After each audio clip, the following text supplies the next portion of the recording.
Okay, nice. So today we discuss about distributed database design. Specifically, I will be discussing about the first part of distributed database design, which is horizontal fragmentation, which further has two major parts, which are primary horizontal fragments and derived horizontal fragments. So I'll be discussing about two of these important topics under the main topic of distributed database design. So this chapter is decomposed into three major parts. The first one is about fragmentation. Then we talk about allocation, which is data distribution. And then finally, we discuss about the combined approach, that means fragmenting, then allocating that fragmented data, either in replicated format or in non-replicated format. So when we see distribution or distributed database from the design perspective, we can depict it like this, with some global conceptual schema, like with one global conceptual schema, with many local conceptual schemas, and with some allocation models and auxiliary information. So from this architecture, for instance, it's very high level architecture. We have a global conceptual schema, and the purpose of this global conceptual schema is to log the information related to the placement of fragments, information related to how to access specific relations, sub-relations, which are distributed over the network. So global conceptual schema generally is responsible to provide you with location-related information, access-related information, your distributed database. It's not responsible to give you information regarding a specific implementation details for a specific sub-relation or site in a given distributed database, but it gives you the overall distribution information of your database system. Then we have this distribution design, which consumes auxiliary information. So auxiliary informations are a little bit different from global conceptual schema or even local conceptual schema. These are informations that you might require or your database system might require to achieve, for instance, high degree of performance. Okay, for instance, information related to the methods of indexing, information related to any type of information, like related to making your database system or your distribution good, are called auxiliary information. So these are side information. They are not mandatory information, but if you have this information, you can boost the performance of your database, or you can make your database very efficient and let it be effectively used by the end users. Then after the global conceptual schema, we have this distribution design. The product of this distribution design, the topic that we are talking about now, is a set of local conceptual schemas. And this set of local conceptual schemas, screening አይታያችሁም እንዴ? ይታያል። እኔ ጋር ይታያል። Kuri, maybe can you okay, GitNet, thank you. Kuri, maybe you have issue with your PC. Maybe refresh አድርጊ ውስጥ ምናልባት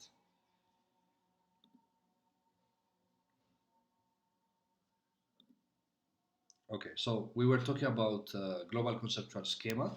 Because we have this distribution design የሚባል phase አለ, and the purpose of this distribution design basically is to transform the global conceptual schema to local conceptual schema, in which there is site-specific information of a given sub-relation or a given fragmented database. Okay, and this distribution design takes global conceptual schema as an input and auxiliary information, like not only global conceptual schema, but also information related to performance enhancement are used. Then once you have set of local conceptual schemas, which are subject to be distributed over the network, then there comes allocation, the technique called allocation, which is the major part in distributed database design. So once you have set of local conceptual schemas, that means fragments, list of fragments from the main relation or from the main database, then the next step would be to know where to put what. Okay, for instance, in some traditional database systems, you may simply fragment per relation level and distribute it over the network. So one local conceptual schema could be, for instance, one relation. But in some cases, one local conceptual schema could be, part of a relation, which is a fragment, or it could be even part of multiple relations or multiple tables. So allocation is a very important step in distribution design that lets you place the right fragment to the right place. Okay. Then after that, then we will have a physical design phase in which we really create data files, table spaces, then the logical structures like tables and other database objects per site level. Visible here, but for real, it's available in the real distribution, and that we call it network, right? Network. So this local conceptual schema is placed in one site, and the same is true for all other sites in a given distributed database environment. So each of these sites will have the physical schema of the local conceptual schema, because the physical schema is the result of physical design, which takes local conceptual schema and produces physical schema. Okay, so when we talk about distribution design, we are talking about distribution like component, the main component that's responsible to fragment your database, that's responsible to take auxiliary information and global conceptual schema and produce local conceptual schemas. And the second compartment here would be allocation, which is responsible to take local conceptual schemas as an input and produce physically distributed database nodes or local conceptual schemas. So that being said about the general, architecture of distribution design, or the output of a distribution design, which is distributed database system. Now let's talk about the main topic in distribution design, which is fragmentation. So as I already mentioned before, there are three major topics. The first one is fragmentation. Then, we talk about data distribution in relation to allocation. Then combined approach, the combination of these two approaches will be discussed then. So now let's start with fragmentation. What do we mean by fragmentation in the first place? So when we say fragmentation, it's a term that refers to some kind of partitioning, right? Some kind of splitting entities. So if you consider your relation as an entity, then fragmentation refers to splitting this entity or relation or table into at least two parts. Okay, at least two parts. So that's what we mean by fragmentation. Fragmenting. It's a process of creating fragments. From where? From what? Our target would be, in this case, relations, or our target in this case would be, it might be, for instance, table. Okay, from the programming perspective, or from the relational algebra perspective, it could be relations. So the question is, what is the reasonable degree of fragmentation? The first question that we should ask ourselves. For instance, let's say I have a database, a human resource database, which is composed of, say, 6 relations. Then would it be enough to fragment, each relation as one local conceptual schema and distribute it over the network? Would it be enough to fragment each relation into 2 sub-relations and fragment those 12 sub-relations into 12 sites over the network. So the first question should be, what is the reasonable degree of fragmentation? So can't we just distribute relations, for instance, as we already mentioned? So in traditional database management systems, like still they are, in traditional distributed database management systems, the degree of fragmentation could be relation level. It could be relation level. You might fragment relations or tables and create their own local conceptual schema and then distribute them over the network. That's one possibility. You might also define views over relations and distribute those views over the network. That's also possible. But the problem with this one is, increment in communication, or there will be a communication overhead, since views are not data holders but stored procedures.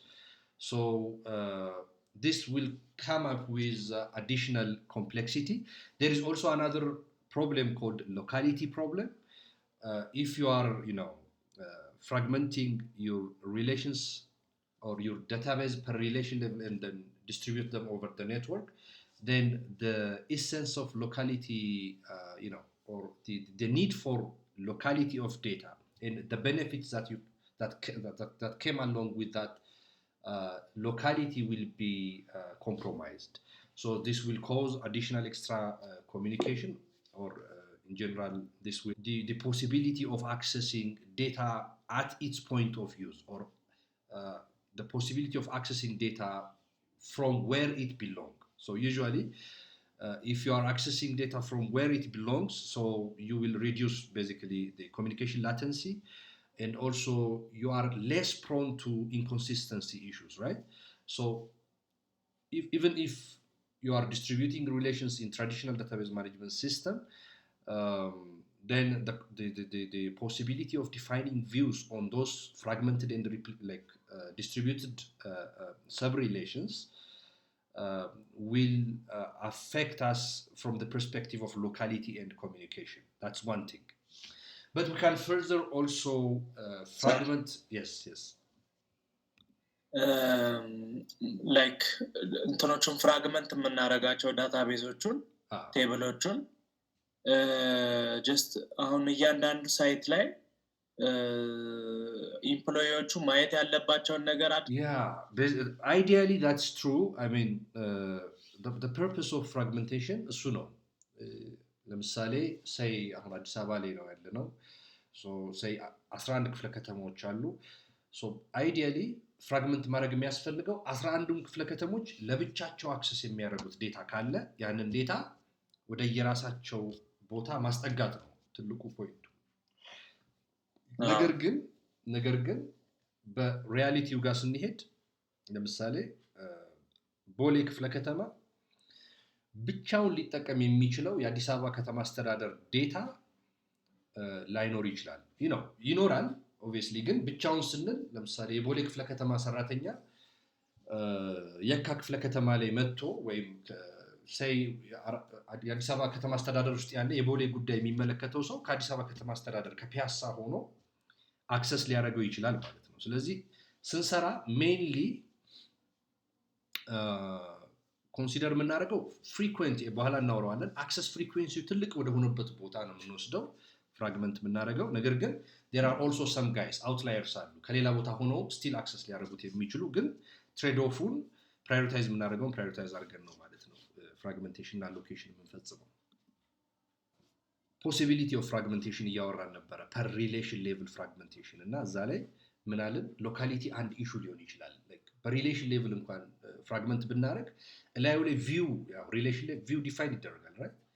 ሶ ሪሌሽን ላይ ቪውን ዲፋይን ማድረግ መቻሉ ቪዎች ያላቸው ኤክስትራ ፕሮሰሲንግ አለ ራይት። then multiple users access ሊያደርጋቸው ይችላል።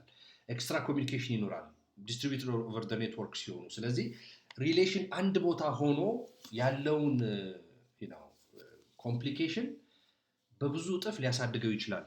ሪሌሽንን ፍራግመንት አድርገን የተለያየ ቦታ ማድረጋችን especially if you consider views are definable በእነዚህ ሪሌሽኖች ላይ then አንድ ኢሹ ነው አለ።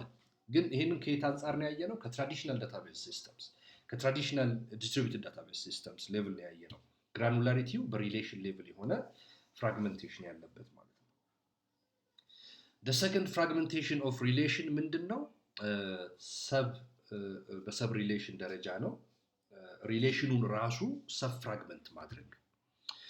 ሶ ሪሌሽኑ ራሱ ሰብ ፍራግመንት ስናደርግ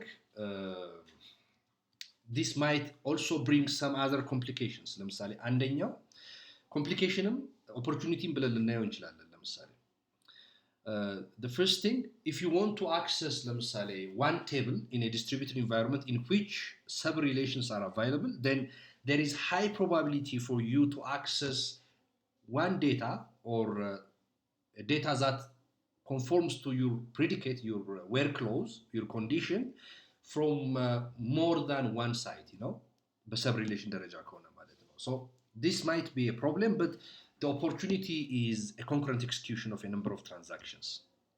concurrent execution of transaction አለው ያደርጋል። ነገር ግን በኔጌቲቭ ሳይዱ ስናይ this concurrent execution even to access different portions of relation በራሱ እንደ አንድ ኮምፕሊኬሽን ሆኖ መታየት ይችላል ማለት ነው። so ወዴት እየሄድኩኝ ነው? I'm trying to show you the problems that come along with fragmentation first. Okay, so fragmentation you know in its entirety is not good. ነገር ግን the majority of this fragmentation ጥሩ ነገር አለው። ግን if you really do not follow a strategic approach, it might lead you to, you know, poor performance or bad experience, database experience ማለት ነው። So the other thing, for instance, whenever you fragment your data and distribute them over the network, you might face again semantic data control related problems. ለምሳሌ assume you are fragmenting your relations into and distributing them into 6-7 locations. Then this one relation which is further distributed into 7 locations might have relation with the other tables አይደለ? ከሌሎች ቴብሎች ጋር ለምሳሌ በፎሬን ኪ በሪፈረንሻል ኢንቴግሪቲ ሊገናኝ ይችላል። so this semantic data control የምንለው concept, that means a concept that is responsible to achieve data integrity between, you know, different relations might you know might put much effort to access this physically distributed data which has some kind of integrity constraints with other relations which are not distributed or which might be even distributed. So the other thing, the problem with views comes here again.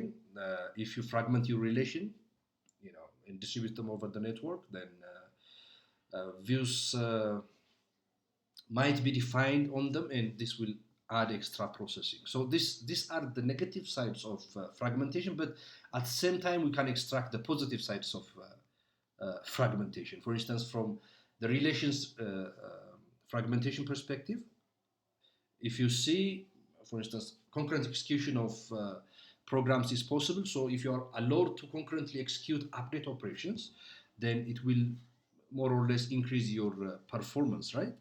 So if you define multiple views over distributed fragments, then this will also allow you to have concurrent access to the data. But this is a curse whenever you are trying to update using those views, and this will be a gift whenever you try to access only query or read the data. Okay, view read ለማድረግ ብዙ ጊዜ ስለምንጠቀመው ማለት ነው። so ሁለቱም ሳይዶች አሉት፣ ግን ፕሮብሌሙን በማየት ኬርፉል የሆነ አፕሮች እንዲኖረን ለማድረግ ነው ፍራግሜንቴሽንን በዚህ መጀመሪያ ያስፈልገኝ ማለት ነው። so let's see one example. Let's take one database in which there are relations like employee, assignment, project and pay. እዚህ ጋር pay attention, the attributes of each of these relations ላይ በኋላ በደንብ የምንሰራበት ስለሆነ ይሄ ቴብል ኤግዛምፕል ቴብል ነው። ኢምፕሎይ ኔም እና ታይትል አለው ከፕራይመሪ ኪ ኢምፕሎይ ነምበር ውጪ። አሳይመንት የሚባለው ሪሌሽን ኢምፕሎይ ነምበር፣ ፕሮጀክት ነምበር and responsibility duration አለው። about the second type of horizontal fragmentation, which is derived horizontal fragmentation. Okay, don't forget this. The fourth relation is pay relation, which has title and salary. Don't forget, project relation has project name and budget. Assignment relation has employee number, project number, response. Having said this, let's dive into the next topic. So the alternatives of fragmentation, there are two alternatives of fragmentation. I will talk about this one in detail later, but now let's see the first alternative of fragmentation, which is called horizontal fragmentation, which is defined based on predicates or the expressions that you define in structured query language after the where clause. After the where clause. So see, the first predicate, we named it project 1, is about extracting projects whose budget is less than 200,000. Projects with budgets less than 200,000 is one horizontal fragment, which is the result of a predicate project like budgets less than 200,000. The second horizontal fragment, I'm trying to show you what horizontal fragments looks like, okay? So always fragments are a result of predicates, okay? Especially horizontal fragments are result of predicates. And predicates are simply the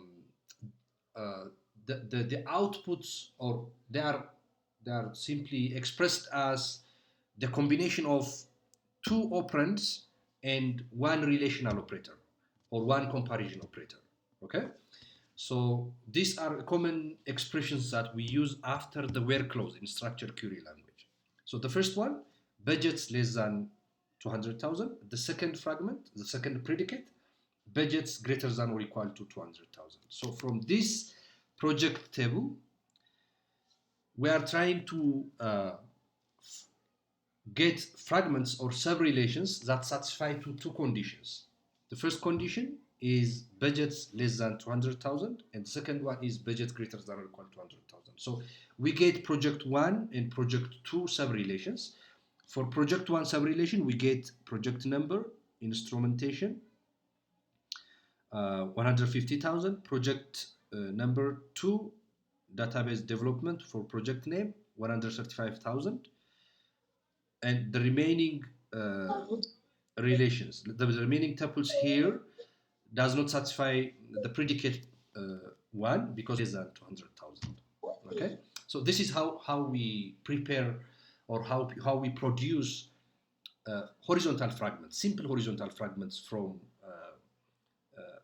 a relation. That's just an example. The second alternative of fragmentation is vertical fragmentation, in which we project some set of columns from the original relation, part of attributes or columns from the original relation. So let's take again two example predicates. The first predicate asks for information about project budgets, and the second predicate asks for information about project names and locations. So here it's asking for only budget related information, but the second one is asking for information related to the project names and locations. So a simple corresponding vertical fragment for both of these predicates or expressions looks like this one. Mind you, we are targeting the relation proj here. We are going to produce two sub-relations. One with primary key, and you have to replicate it in all fragments in order to ensure the integrity of or the uniqueness of the data. And for the second predicate, we have project number, which is here, the primary key, and the required information speaking. በዚህ መልኩ ነው ቨርቲካል ፍራግመንትን ሆሪዞንታል ፍራግመንት የምናደርገው። ሶ ይሄ ለምሳሌ በኪውሪ ደረጃ የምናይ ከሆነ በስትራክቸር ኪውሪ ላንጉዌጅ ለምሳሌ ሴሌክት ፕሮጀክት ነምበር በጀት ፍሮም ፕሮች ብንል የምናገኘው ሪዛልት ይሄንን ይሆናል። ሴሌክት ፕሮጀክት ነምበር ፕሮጀክት ኔም ሎኬሽን ብንል ፍሮም ፕሮች ብንል የምናገኘው ሪዛልት በሁለተኛው በኩል ያለውን ይሆናል። so logically speaking fragmentation or partitioning የምንሰራው በዚህ መልኩ ይሆናል። ግን since it has some physical aspect, those select operations by themselves won't suffice ማለት ነው. we need to add some other structures, some other procedures, functions ማለት ነው for partitioning. so ያንን ዲቴይል የምናየው የሚሆን ነው ከዚህ ቀጥሎም ባለው ላቦራቶሪ ላይ በሚኖረን። ግን basically speaking ግን select operations የምታውቁ ከሆነ then logical view of fragmentation ከዛ ነው የሚመጣው ማለት ነው። select with some conditions ሲሆን ወይ ይሰማል። አሁን ዋናው ዳታቤዝ የቱ ጋር ነው ያረጉ ነው ወይስ just ሲስተሙ ነው የሚያወጣላቸው? ኦኬ ጀነሪክ ነው ጥያቄክ። so the distributed database ራሱ እንዴት ነው የሚደራጀው የሚለው ነው። basically የዲስትሪቢዩትድ ዳታቤዝ ማኔጅመንት ሲስተሞች ይሄንን ነገር ምን ያደርጋሉ ብለናል ፈርስት ቻፕተር ላይ ስናወራ ትራንስፓረንት አክሰስ ይሰጡናል ብለናል። ምን ማለት ነው? ዴታውን ፍራግመንት አድርገን የተለያየ ቦታ ስናስቀምጠው የቱ ጋር እንደተቀመጠ እንኳን እኛ ባናቅ ዳታቤዝ ማኔጅመንት ሲስተሙ ቅድም ያልናቸው ሎካል ኮንሰፕቹዋል እና ግሎባል ኮንሰፕቹዋል ስኬማዎችን በመጠቀም ዴታዎቹን አክሰስ እያደረገ ያመጣልናል ማለት ነው። ሶ የኛ ፖይንት የሚሆነው ምንድነው? መጀመሪያ እንደ ዳታቤዝ ፕሮግራመር ኦር could be administrator ሊሆን ይችላል ዴታውን with some allocation models with some cost calculation ወደሚገባው ቦታ ላይ መውሰድ ነው የሚያስፈልገን። then በዲስትሪቢዩትድ ዳታቤዝ ማኔጅመንት ሲስተም ማዕቀፍ ከያዝነው ይሄንን ዲስትሪቢዩትድ የሆነ ዴታ then end user ሴንትራል የሆነ ዳታቤዝ የቱ ጋር እንደሆነ አያውቅም። ኦኬ ዋናው ኦርኬስትሬት የሚያደርገው የትኛው እንደሆነ አያውቅም። እሱ አክሰስ እያደረገ ያለው ዴታ ስንት ሳይት ላይ ዲስትሪቢዩትድ ሆኖ እንዳለ አያውቅም። ይሄንን ስራ የሚሰራልን ማን ይሆናል ማለት ነው?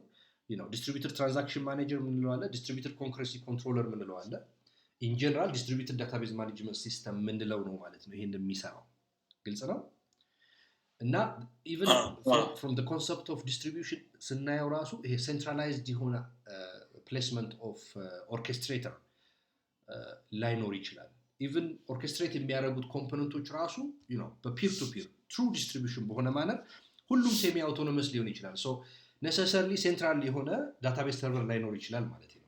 ለምሳሌ እኔ እዚህ ጋር ያለው ዮሴፍ አሁን ያለህበት ቦታ ሆነህ አንድ ዲስትሪቢዩትድ ሲስተም ላይ ሆነን ያንተ ሰርቨር ያንተ አሁን የምትጠቀመው ፒሲ የሚሰጠኝ የተወሰነ ዴታ አለ፣ የኔ ፒሲ የሚሰጠኝ የተወሰነ ዴታ አለ። ሶ ይሄንን ኔሰሰርሊ ግሎባል ኮንሰፕቹዋል ስኬማውን የሆነ ሴንትራል ሰርቨር ላይ ማስቀመጥ ላይ ያስፈልገን ይችላል። we might even replicate that global conceptual schema እና ለምሳሌ ፐር ሳይት ሌቭል ሪፕሊኬት ብናደርገው የኔ ፒሲ ምን አለው ማለት ነው ሌሎቹ ፒሲዎች ሌላ ዴታ ያለባቸው ፒሲዎች የት እንደሚገኙ የኔ ፒሲ ላይ ያለው ዳታቤዝ ማኔጅመንት ሲስተም ያውቃል። ስለዚህ እኔ ኩዌሪ ኢሹስ አደርግለት ግሎባል ኮንሰፕቹዋል ስኬማውን ይጠቀምና ወደ ውጭ ወጥቶ ሌሎቹን ይሄ ኔትወርኪንግ አስፔክት አለው፣ ዲስትሪቢዩትድ ኮምፒውቲንግ አስፔክት አለው ራይት።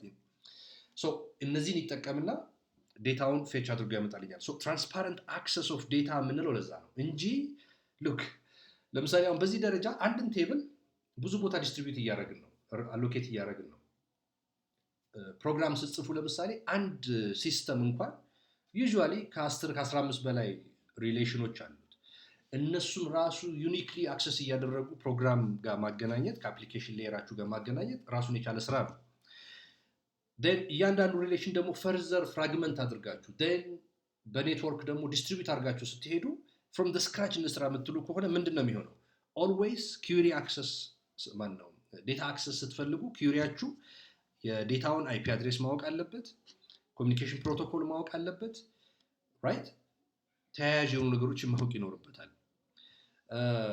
ነገር ግን ዳታቤዝ ማኔጅመንት ሲስተም የሚባለው መሀል ላይ የሚቀመጠው ነገር ፍሪሊ ዴታውን ዲስትሪቢዩት እንድናደርግ ይፈቅድልናል። ፍሪሊ ደግሞ ኢንድ ዩዘሩ ዴታውን አክሰስ እንዲያደርግ ትራንስፓረንት በሆነ ወይ ይፈቅድለታል ማለት ነው። ብዙ የምንጨምርባቸው ነገሮች አይኖሩም። ጥያቄ ግን ሲኖር ሞር ወጣ ብለንም ማሰብ እንችላለን። አንደርስታንዲንጋችሁም እየሰፋ ሊሄድ ይችላል። ኦኬ ስለዚህ አበረታታለሁ። በጣም ጥሩ። so this is an example of a vertical fragmentation which is the second alternative of fragmentation in distributed database design ማለት ነው። okay so there are three major criteria that define the correctness of fragmentation. ቅድም ምን ብለናል ስንጀምር? we said what degree of fragmentation is correct አይደለ? what degree of fragmentation suffices the environment ብለናል። the problem domain ላይ ያለው issue suffice የሚያደርገው degree of fragmentation የትኛው ነው ብለናል። So the degree of fragmentation የሚገለጸው በፕሮዳክት ነው። ፕሮዳክቱ ደግሞ ፍራግመንትስ ናቸው። ሚኒተር ፍራግመንትስ ሊሆን ይችላሉ፣ ፕሪዲኬት ፍራግመንትስ ሊሆን ይችላሉ። So the correctness of those fragments is defined in terms of 3 dimensions. The first one is completeness, then reconstruction, then disjointness. What do we mean by completeness? So decomposition of relation R. አሁን assume relation R አለን። ቅድም ፕሮጀክት የሚባል ሪሌሽን እያየን ነበር። So assume project የሚባል ሪሌሽን አለን። So decomposition of this relation R into fragments, say relation 1 sub-relation R1 sub-relation R2 እያለ እስከ Rn ድረስ ቢሄድ ይሄ ቤዚካሊ ምን ማለት ነው? Assume we did from the main relation R, then these fragments R1 up to Rn are complete if and only if each data item in R, each data item in the original relation can also be found in some relation Ri. ይሄ ምን ማለት ነው? in general partition vertical mirror ስለሚችል partition አድርጋችሁ then each data item ከኦሪጂናል ሪሌሽኑ የምናገኘው ዴታ አይተም ለምሳሌ ፕራይመሪ ኪው p1 ስለሆነ each p ክራይቴሪያ አሟልቷል ኮሬክት ለመሆን ይባላል። okay which is completeness ማለት ነው። so ሊደጋገም ይችላል፣ ነገር ግን each data item ከኦሪጂናል ሪሌሽን አትሊስት አንዱ ሰብ ሪሌሽን ላይ መገኘት አለበት። ምን ማለት ነው? አንድን ቴብል ፍራግመንት የምናደርግ ከሆነ የፈለገ ቦታ ፓርቲሽን ብናደርገው ስፕሊት ብናደርገው ሁሉም የኦሪጂናል ሪሌሽኑ ተፕሎች አትሊስት አንደኛው ሰብ ሪሌሽን ላይ መካተት አለባቸው ማለት ነው። ዳታ መጥፋት የለበትም ማለት ነው። we call these characteristics completeness እንለዋለን። reconstruction ጋር ስንመጣ ደግሞ it's a gradient operation over the sub relations Ri, where Ri is the number of fragments that are produced from the main relation R. ይሄ ደግሞ ምንድነው? reconstruction assume we have a main relation project ምንን ያሟላሉ ማለት ነው? የሪኮንስትራክቲቢሊቲን ክራይቴሪያ ያሟላሉ ማለት ነው። so as a gradient operation እዚህ ጋር የሚያስቀምጠው ለዛ ነው። R as a gradient operation over the sub-relations Ri, sub-relations ወይም fragments which are from the main relation R ማለት ነው። ኦኬ ይሄ ግልጽ ሊሆንላችሁ ይገባል። ከዚህ በኋላ ይሄን እየደጋገምን ነው የምናነሳው በየተለያየ ፍራግሜንቴሽን ቴክኒኮች ላይ ስንሄድ። so መጀመሪያው ኮምፕሊትነስ ነው። ኮምፕሊትነስ ስንል ሰብ ሪሌሽኖች ላይ ዋናው ሪሌሽን ላይ የሚገኝ አንድ ዴታ አይተም ኤኒ ዴታ አይተም አትሊስት አንዱ ሰብ ሪሌሽን ላይ መገኘት አለበት ብለናል። ሪኮንስትራክሽን ስንል ግን ምንድነው? ሰብ ሪሌሽኖችን አስቀምጠን ፍራግመንቶችን አስቀምጠን they might be distributed over the network by the way, then whenever you reconstruct them ዩኒየን ሊሆን ይችላል የምትጠቀሙት ኦፕሬሽን። ለምሳሌ መልሰን ስንገጥማቸው እነዚህን ሰብ ሪሌሽኖች ኦሪጂናል ሪሌሽኑ ላይ ያለውን ዴታ ሳይጨምሩ ሳይቀንሱ ማሳየት ይኖርባቸዋል ማለት ነው። the third one is disjointness ነው። disjointness basically ምን ማለት ነው? ፎርማላይዜሽኑን እንየውና ወደ ኮንሰፕቹዋላይዜሽኑ እንሄዳለን። so if relation R is decomposed into fragments R1 up to Rn, እንግዲህ n ስንል the maximum number of fragments that you have ነው። okay and a data item di is in Rj, assume Rj ማለት ከነዚህ ከR1 up to Rn ውስጥ አንዱ ፍራግመንት ነው ብለን እናስብና ዴታ አይተም di የሚባል አንድ አትሪቢዩት ሊሆን ይችላል። ባይዘው ይሄ አንዱ አትሪቢዩት ለምሳሌ ቅድም ፕሮጀክት ብለን ስናይ ፕሮጀክት ኔም ሊሆን ይችላል። okay we do not include primary keys here because we need primary keys for integrity, right? ቅድም እንዳልነው ዩኒክነስን አቺቭ ማድረግ አለብን። so assume ፍራግመንቶች አሉን R1 up to Rn, and we are assuming again data item di is in Rj. data item di ከነዚህ ውስጥ በአንዱ ውስጥ አለ ብለን እያሰብን ነው። then this same data item di should not be in another fragment. ምን እያልን ነው? ከRj ውጪ ባለ ሌላ ሰብ ሪሌሽን ውስጥ ምን መገኘት አይጠበቅበትም? di የሚባለው ዴታ አይተም መገኘት አይጠበቅበትም። ዲስጆይንት መሆን አለባቸው ፍራግመንቶቹ ወይም ኦቨርላፕ የሚያደርጉባቸው ሪሌሽኖች ማለት አትሪቢዩቶች ሊኖሩ አይገባም ነው ሶስተኛው ክራይቴሪያ። ለምሳሌ እዚህ ጋር ይሄ ፕራይመሪ ኪዎችን አይጨምርም። ኦኬ ፕራይመሪ ኪው ላይ እንፈልጋለን። ለምሳሌ this is disjoint አይደለም? ፕሮጀክት ነምበር ዩኒክ ኪ ነው ብለናል። እሱን ኦቨርላፕ የለም ማለት ነው። ይሄንን ለሪፈረንስ ክራይቴሪያ ኦፍ ፍራግመንቴሽን አያሟላም ማለት ነው። ለምን? ፕሮጀክት ኔም ኦቨርላፕ ያደርጋል። ዲአይ ፕሮጀክት ኔም ይሆንና ፕሮጀክት ኔም ምን ውስጥ አለ? ፕሮጀክት 2 ላይ አለ። ግን አጌን ዲአይ ማን ላይ ይኖራል ማለት ነው? አርኬ በምንለው በእኛ ኬዝ ፕሮጅ 1 ላይ አለ ማለት ነው። ሶ ይሄ correctness of fragmentation compromise ያደርጋል ማለት ነው። Once you fragment your relation, the second step would be allocation, right? Allocate ማድረግ ማለት በየኔትወርኩ የምናስቀምጥባቸው መንገዶች ማለት ነው። There are two major alternatives for allocation too.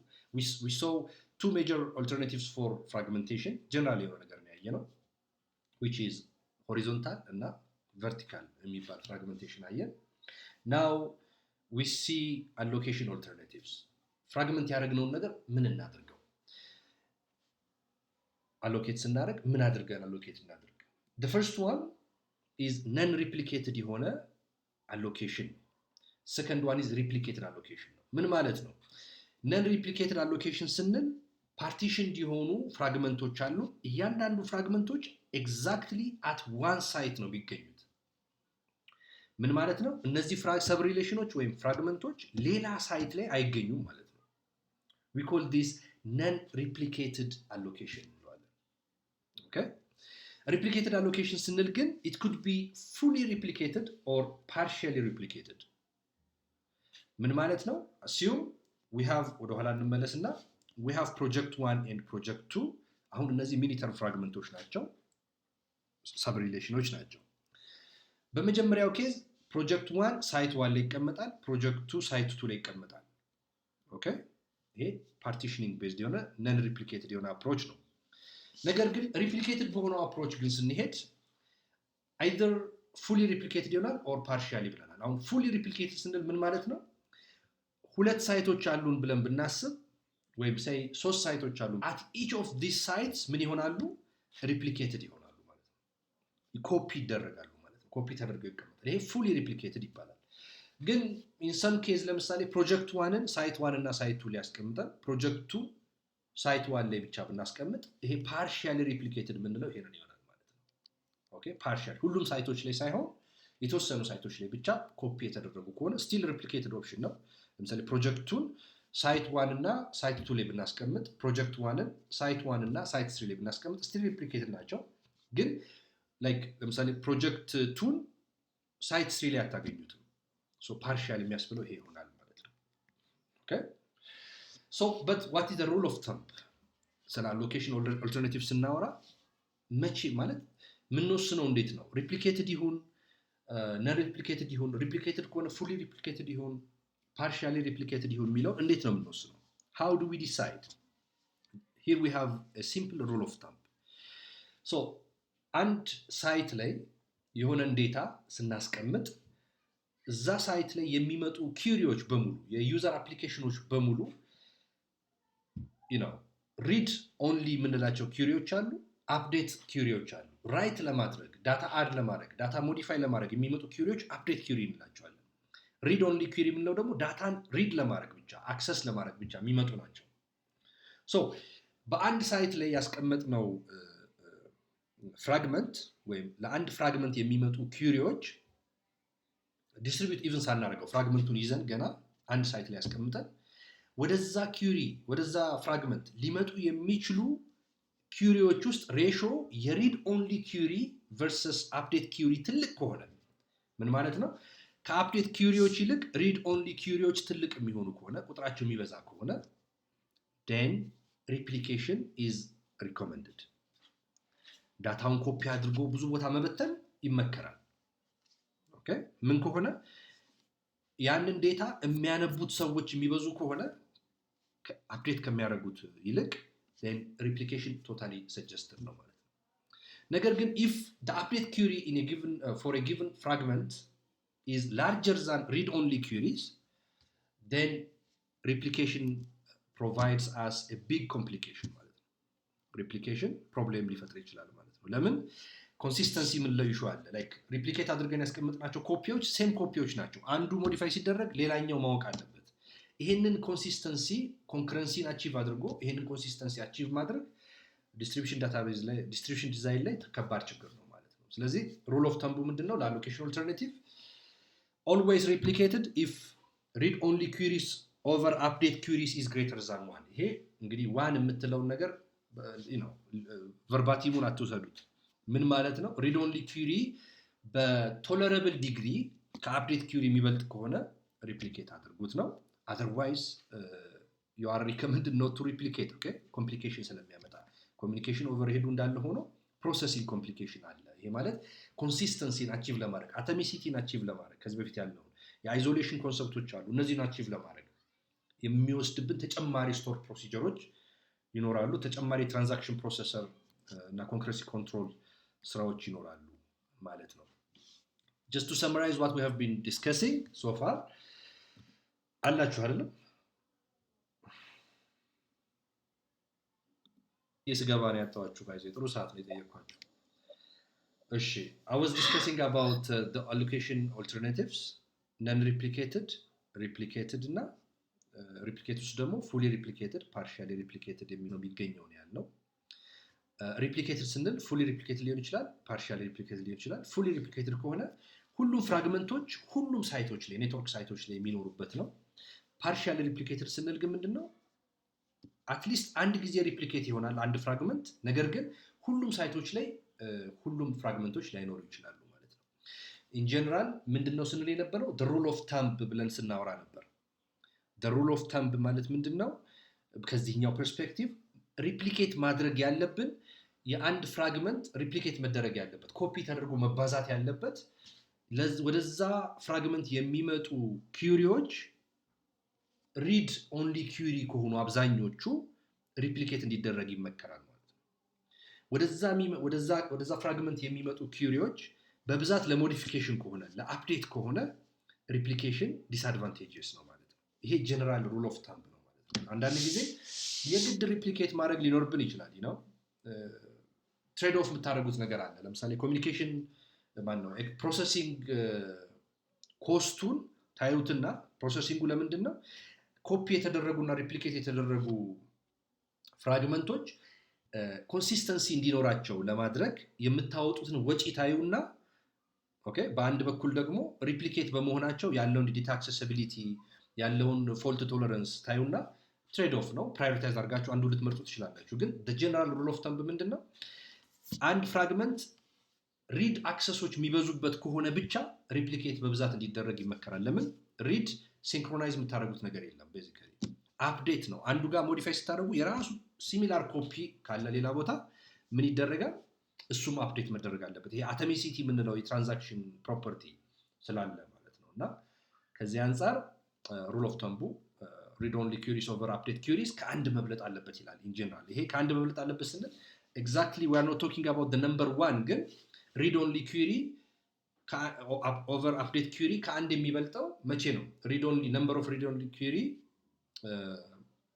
ከአፕዴት query የሚበልጥ ከሆነ ነው ማለት ነው ኦኬ ይሄን እንደ ጀነራል ሩል ሆኖ ምንድነው ያለ መሰለ access frequency እናያለን access frequency ማለት ለምሳሌ እኩል የሆኑት say በሰከንድ 1000 ሪድ 1000 አፕዴት ከሆነ then ወዴት እናደላለን ማለት ነው 1000 አፕዴት የሚፈጥረው ኮስት ትልቅ ነው ከ1000 ሪድ ይልቅ ማለት ነው ስለዚህ ሪፕሊኬት ወደ አለማድረጉ እንሄዳለን ሶ እነዚህ ሁለቱ አንድ የሚሆኑ ከሆነ ቤዚካሊ ምንድነው ዲሲሽኑ የሚሆነው ምን ያህል ወደ ሪድ ኦንሊ ኪውሪ ወደ ሪፕሊኬሽኑ ለማድላት የፍሪኩዌንሲ ኦፍ አፕዴት ኪውሪ ምን ያህል ነው የሚለውን እናያለን ያው which is the same as read query አይደለም so frequency of update query large የሚሆን ከሆነ processing costም large ይሆናል ማለት ነው so in general regardless of the read only queries የአፕዴት query cost ትልቅ የሚሆን ከሆነ ወደ non replicated mode ወይም partially replicated mode ልንሄድ እንችላለን still ማለት ነው ነገር ግን as a rule of thumb ኮምፓሪዥኑ በሪድ ኦንሊ query እና በአፕዴት query መሃል ከሆነ read only query ብዙ ከሆነ usually እሱን የመምረጥ ጉዳይ ይኖራል እኩል የሚሆኑ ከሆነ even not necessarily እኩል ባይዘ አሁን ይሄን ጥያቄ መጠየቅ ጥሩ ይሆናል not necessarily እኩል ለምሳሌ read only query say per second 1000 read requestoች ኖረው then again at same second ደግሞ 500 update queryዎች ቢኖሩ እና የናንተ database environment 500 update queryዎችን per second ማኔጅ ለማድረግ የሚወስድበት ኮስት ካለው አቅም በላይ የሚሆን ከሆነ ነን ሪፕሊኬትድ ሞዴል እንጠቀም እንችላለን። ሶ ፍሌክሲቢሊቲውን በዛ ደረጃ እንድታስቡት ነው የምፈልገው ይሆናል ነው። ሶ ጀነራል ሩል ኦፍ ተምብ ስንል ግን ምንድነው ሪድ ኦንሊ ኪዩሪው ብዙ ከሆነ በዛ እንጠቀማለን። አፕዴት ኪዩሪው ትንሽ ከሆነ ሪፕሊኬት እናድርገው ይባላል። ግን ስቲል ሪድ ኦንሊ ኪዩሪ በልጦ የአፕዴት ኪዩሪ አክሰስ ፍሪኩዌንሲ አፕዴት ኪዩሪ በሰከንድ ዳታን አክሰስ የሚያደርግበት ፍጥነት ምንድነው ሳይክል ትልቅ የሚሆን ከሆነ ብቻውን አፕዴት ኪዩሪ መብዛቱ ራሱ ሪፕሊኬሽንን ሊያስቀር ይችላል ማለት ነው። ግልጽ ነው? በጣም ጥሩ። ኦኬ ሶ ሌትስ ኮምፔር ሪፕሊኬሽን alternatives from different tasks perspective። ለምሳሌ አንደኛው ለምሳሌ ዳይሜንሽኑን ፉል ሪፕሊኬሽን ፓርሻል እና ነን ሪፕሊኬሽን ወይም ፓርቲሽኒንግ በሚለን ነው። ኪዩሪ ፕሮሰሲንግ ጀነራሊ ኪዩሪ ፕሮሰሲንግ ስንል ዴታን አክሰስ ማድረግ የሚለው ነው። ሶ ይሄ ዳታን አክሰስ ስናደርግ whether it is for update or read fully replicated የሆነ ኢንቫይሮንመንት ከሆነ ሲንክሮናይዜሽኑን በባች ፕሮሰስ ስለሚሰራ ቀላል ነው የሚሆነው አንዴ ስለሚሰራ። ግን ሪፕሊኬትድ ያልሆኑ ኢንቫይሮንመንቶች ላይ ኪዩሪ ፕሮሰሲንግ ለምሳሌ ዴታን አክሰስ ማድረግ ፓርቲሽንድ በሆነ ኢንቫይሮንመንት ላይ ከባድ ነው ቤዚካሊ። ለምን? ለምሳሌ ሴሌክት እዚህ ጋር እንምጣ ወደኋላ ልመለስና እዚህ ጋር ለምሳሌ እዚህ ኢንቫይሮንመንት ላይ ሴሌክት በጀት ፕሮጀክት ኔም ሎካሊም ሪፕሊኬትድ ቢሆን ፓርቲሽን ሪፕሊኬትድም ያልሆነ ቢሆን ዲፊካልቲ ያለው ማለት ነው እና ሴም ሌቭል ኦፍ ዲፊካልቲ ነው። ዳይሬክተሪ ማኔጅመንት የምንለው ሴም ቲንግ ነው። እዛ ጋር ከምናየው ጋር ምንድነው ሎካል ኮንሰፕቹዋል ስኬማችንን እና ግሎባል ኮንሰፕቹዋል ስኬማችንን ማኔጅ የምናደርግበት መንገድ ነው። ፉሊ ሪፕሊኬትድ ሲሆን ኢዚ ነው። ለምን? ፉሊ ሪፕሊኬትድ የሆነ ዳይሬክተሪ ያለን ማለት ነው። ሎካል ኮንሰፕቹዋል ስኬማም ሆነ ግሎባል ኮንሰፕቹዋል ስኬማ። ነገር ግን ፓርሻል ሪፕሊኬሽን ወይም ፓርቲሽኒንግ ሲሆን ሴም ዲፊካልቲ። እዚህ ጋር ባይ ዘ ወይ you should be able to infer like እስካሁን ካወራናቸው ቶፒኮች ለምንድን ነው ዲፊካልቲ የሆነው ፓርቲሽን ሲደረግ ፓርቲሽን የሆነ ኢንቫይሮንመንት ላይ ዳይሬክተሪ ማኔጅመንት ለምንድን ነው ዲፊካልቲ የሆነው? ዳይሬክተሪ ማኔጅመንት ስንል ባይ ዘ ወይ ምንድነው የሆነ ኤግዚስቲንግ ዳታቤዝ ኦብጀክት ላይ ሌላ ዳታቤዝ ኦብጀክትን መፍጠር ዳይሬክተሪ ማኔጅመንት ውስጥ ይካተታል። ለምን? you are creating ዳይሬክተሪ ማለት ነው። ሜታ ዴታ እየፈጠራችሁ ስትራክቸር እየፈጠራችሁ ስለሆነ ማለት ነው። ሶ ይሄ ነው። ኮንከረንሲ ኮንትሮል ጋር ስንሄድ ኮንከረንሲ ኮንትሮል ማለት ምንድነው? ኮንከረንት አክሰስ ኦፍ ዴታን አለው ማድረግ ነው አንደኛው ኦፕሽን። ነገር ግን ይሄ ሲደረግ ደግሞ ኮንሲስተንሲ ኮምፕሮማይዝ እንዳይደረግ መጠበቅ ነው። ሁለት ኮንትራዲክተሪ የሆኑ ነገሮችን ነው የሚሰራው ኮንከረንሲ ኮንትሮል። ሁለቱን አቻችሎ ነው እና ፉሊ ሪፕሊኬትድ ሲሆን ስቲል ዲፊከልት ነው፣ ግን ሞዴሬት ልንለው እንችላለን። ለምን? አንዱ ላይ የተካሄደን ሞዲፊኬሽን በብሮድካስት ሁሉም ጋር ማዳረስ እንችላለን ማለት ነው። ነገር ግን ፓርሻሊ ሪፕሊኬሽን ከሆነ ግን ኮንከረንሲ ኮንትሮል ከባድ ነው በጣም። ለምን? some of the sites may have the data replica, some other sites may not have that data replica. so ይሄ መምረጡ መልቲካስት ነው ማለት ነው የምናደርገው። ፑሽ የምናደርገው አፕዴት፣ ሲንክሮናይዝ የምናደርገው አፕዴት፣ ፕሮፓጌት ስናደርግ በመልቲካስት ሞድ ነው እና መልቲካስት ከብሮድካስት ይከብዳል ማለት ነው ሴሌክቲቪቲ ስላለው። ነገር ግን ፓርቲሽንድ በሆነ ኢንቫይሮንመንት ላይ ያ ማለት ሪፕሊኬሽን በሌለው ኢንቫይሮንመንት ላይ ኮንከረንሲ ኮንትሮል በጣም ቀላል ነው። ለምን? የሆነን ዴታ ሞዲፋይ እያደረግን ከሆነ ያለ ነው እዛ ሞዲፋይ የምናደርግበት ሳይት ላይ ብቻ ነው ያ ዴታ ያለው። ስለዚህ የኮንከረንሲ ኢሹ የለብንም፣ የኮንሲስተንሲ ኢሹ የለብንም። የሆነ ሰው ያንን ዴታ አክሰስ ለማድረግ ሲመጣ ሴንትራላይዝድ ዴታቤዝ ላይ አክሰስ በሚያደርግበት መልኩ አክሰስ ያደርገዋል። ኦኬ the other one is reliability ነው። እንግዲህ ፉሊ ሪፕሊኬትድ የሆነ ኢንቫይሮንመንት ላይ አቫይላቢሊቲው ሃይ ነው፣ ሶ ሪላያብል ነው ማለት ነው። አንዱ ቢጠፋ ሌላው ጋር ይገኛል። ቬሪ ሃይ ነው። ሶ ፓርሻል ሪፕሊኬሽን ስንሄድ ሪፕሊኬት ካልሆኑት ይሻላል። ነገር ግን ፉሊ ሪፕሊኬት ከሆነው አንጻር ለምሳሌ 3 ሳይቶች ካሉ ሁለቱ ላይ ብቻ ሪፕሊኬት ካደረጋችሁ ሁለቱ ሳይቶች ፌል ካረጉ አለቀ። ሶስተኛው ሳይት ሊሰጣችሁ አይችልም ማለት ነው እና ይሄ ከዚህ አንጻር ሃይ ነው ሪፕሊኬሽኑ። ስቲል አንድ ቦታ ከማስቀመጥ ሁለት ቦታ ማስቀመጥ ይሻላል። ግን እንደ ፉል ሪፕሊኬሽን ኦልተርናቲቭ ሎኬሽን ኦልተርናቲቭ አይሆንም ማለት ነው። ባይ ዘ ወይ ስለ ሪፕሊኬሽን ስናወራ ለምሳሌ ከዴታቤዝ ፐርስፔክቲቭ ስለምናወራ ነው እንጂ ከኮምፒውቲንጉ ፐርስፔክቲቭ ብናወራ ለምሳሌ ተርማችን ራሱ ሎድ ባላንሲንግ እያለን ነበር የምናወራው። ለምሳሌ ፕሮሰሲንግ ኤሌመንቶችን ሪፕሊኬት ማድረግ የተለያዩ ቦታዎች ላይ ሎጂኮችን ሪፕሊኬት ማድረግ ስንል then ታስክን ለምሳሌ ዲስፓች ስናደርግ የሎድ ባላንሲንግ ኢሹዎች ይነሱ ነበር እዚህ ጋር ግን ቤዚካሊ እኛ ፐርሲስተንት ሞዴል ዴታን ስለሆነ እያየን ያለ ነው ተርሙን ራሱ allocation alternatives እያልን ነው የምናየውና ደግሞ እንደ ኦልተርኔቲቭ ስናይ ደግሞ በሪፕሊኬሽን ኦልተርኔቲቭ ፐርስፔክቲቭ ነው እያወራን ያለ ነው ማለት ነውና so like ይሄንን ስናወራ ከኋላ we are at the same time talking about balancing the load we are at the same time talking about scheduling of the computational resources የሚለውንም ማየት ያስፈልጋል because database distribution ብቻውን አይሰራም ከሎጂክ እና ከአፕሊኬሽን ዲስትሪቢዩሽን ውጪ ማለት ነውና አፕሊኬሽን ዲስትሪቢዩሽኑ አብሮ እየጎተት ነው እንደሆነ ማሰብ መቻል አለባችሁ ግን ፎከስ አድርገን የምናወራው ዳታውን ዲስትሪቢዩት የማድረግ ጉዳይ ላይ ነው ማለት ነው so which one is fictitious እንግዲህ all of these are possible መሰራት ይችላሉ ሪያሊስቲክ ናቸው ለምሳሌ full replication ይሰራል በጣም ሲምፕል ነው partial replication አንዳንድ የተገደን የምንገባበት አይነት ስራ የለም እንደዛ አይነት ሪፕሊኬሽን ነው partial replication usually recommend አይደረግም ለምን ቅድም ያነሳናቸው ዲፊካልቲዎች በሙሉ ጥሩ ነው because ሪፕሊኬት ለማድረግ ስንነሳ የምናያቸው ክራይቴሪያዎች አሉ እሱን አሟልቶ ስለሆነ የምንጀምረው fully replicate ማድረግ ጥሩ ነው ግን partial replication ሲኖር it's possible still ግን like processing overhead በጣም ትልቅ ነው ማለት ነው partitioning again the same degree of possibility ያለው realistic የሆነ application ነው ማለት ነው now ተወሰነ ወደ ውስጥ delve እናርግና ፋውንዴሽን ስለሰራን አሁን ምናወራቸው ነገሮች ብዙ ከባድ አይሆኑ በኤግዛምፕል እያደረግን እያንዳንዱን እያየን እንሄዳለን አሁን ስካውን ያወራነው per section እየከፋፈልን እንሄዳለን ማለት ነው so we said the first topic while talking about distribution design fragmentation ነው ብለናል the fragmentation alternatives are three mainly ማለት ነው እስከዚህ በፊት ሁለቱን አይተናል horizontal versus vertical ብለን በኤግዛምፕል አይተናል the other one is hybrid fragmentation ምንለዋል which is a combination of horizontal and vertical okay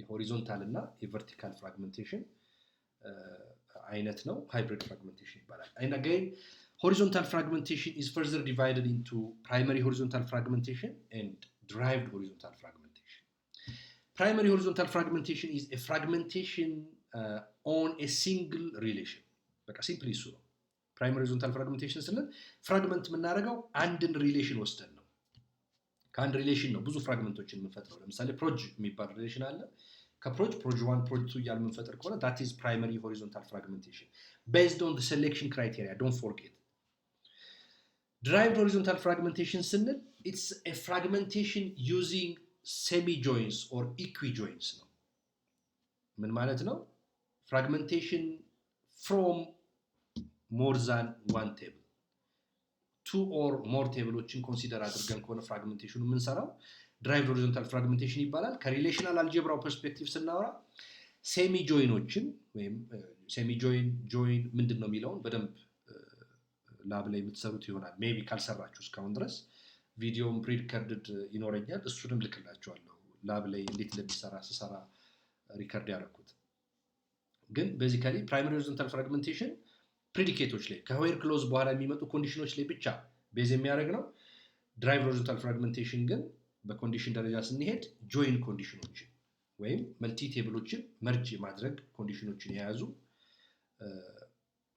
ፕሪዲኬቶች ላይ ቤዝ አድርጎ ከብዙ ቴብሎች ዴታን ኤክስትራክት አድርጎ ፍራግመንት የሚያደርግ ነው ማለት ነው vertical fragmentation ፕሮጀክሽን እንለዋለን ሌላውን ስሙ በሪሌሽናል አልጀብራ ስሙ ፕሮጀክሽን ይባላል ይሄ horizontal fragmentation በሪሌሽናል አልጀብራ ስሙ selection ነው የምንለው okay so vertical fragmentation ጋር ስንመጣ it's simply a way to project part of columns part of attributes from a relation ማለት ነው ቀደም እዚህ ጋር ለምሳሌ እዚህ ጋር selection over projection or projection over selection ሊሆን ይችላል ምን ማለት ነው hybrid ስንል basically ምን ማለት ሊሆን ይችላል ለምሳሌ project 1 vertically fragmented የሆነ relation ነው sub relation ነው then ከዚህ ውስጥ ለምሳሌ say budget less than 200,000 እና budget greater than or equal to 200,000 apply ባረግ እዚህ ጋር ሌላ predicate ይሄ resulting predicate ምን ይሆናል ማለት ነው hybrid fragment ይሆናል ማለት ነው ለምን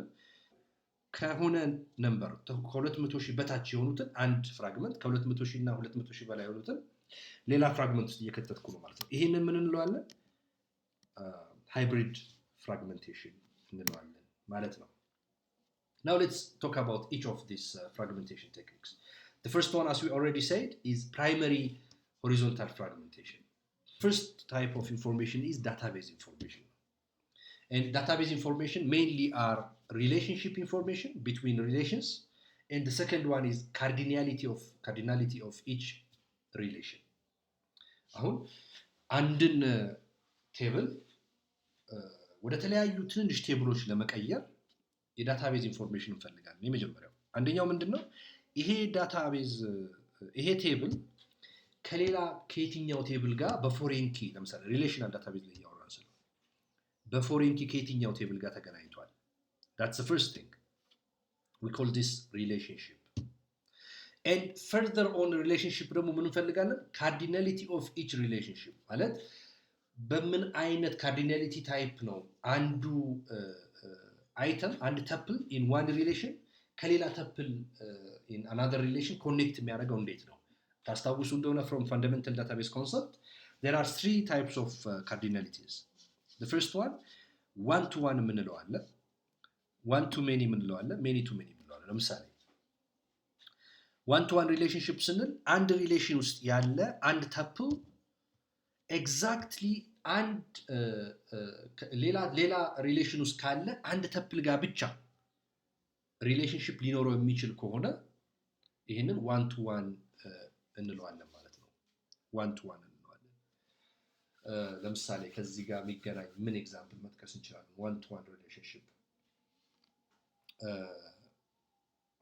okay, say አንድ assumption እንውሰድ።